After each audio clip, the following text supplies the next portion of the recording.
மேடை போட்டு பேசுறாங்க அப்படின்னு. யாரு அந்த நாடக கலை?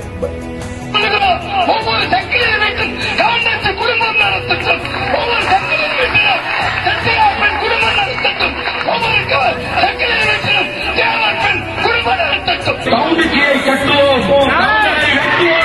இவர்களுக்கு எது மானம் என்று கற்பிக்கப்பட்டிருக்கிறது என்றால் பொம்பளை சமாச்சாரம் தான். தாழ்த்தப்பட்ட சாதியில பிறந்த சக்கிலியன பல்லன பறையன அவன் திரும்பி பாக்குறான்னா அதுல இருந்தே தெரிஞ்சுக்க உங்க ரட்சணை எவ்வளவு. உங்ககிட்ட ஒரு சரக்கு இல்ல, ஒரு சரக்கு உங்ககிட்ட இல்ல.